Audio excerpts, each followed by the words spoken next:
Getting out of poverty is a deep issue. It's not something that can necessarily just be solved by one piece of legislation.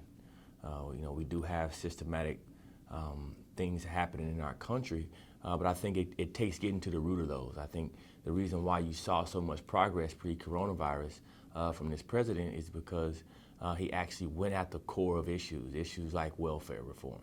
All right, when I say welfare reform, I mean the fact that the president, through his policies, were able to take 5 million people off of welfare and give them actual jobs. To incentivize folks to actually get off welfare, to start job training programs, like, and Ivanka Trump has been amazing in doing such, real training programs to help people get the skills they need to enter into the workforce. Something else is when you talk about education, right? You get out of poverty through education. And right now, unfortunately, when you look at African Americans, when you look at kind of the lowest educational levels, you find those in many of our inner cities.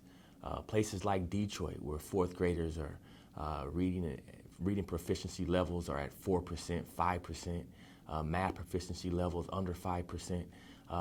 Places like Baltimore, you have 38 schools in Baltimore that are zero proficient in reading the math.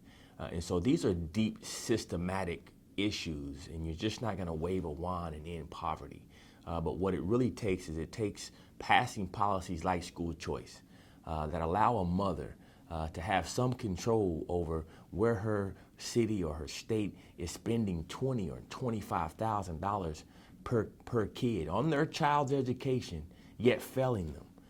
And so these are the type of things that we really have to look at. HBCUs, when President Trump gave over $1 billion in funding to HBCUs, as we went into this coronavirus, that money literally kept these schools open and alive.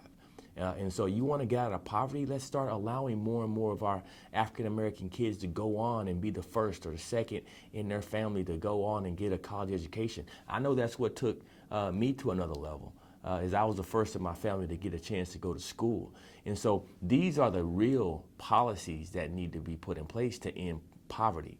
It's more than just the unemployment rate. It's actually being bold enough to go into the deep systematic issues that a lot of the Democrats talk about.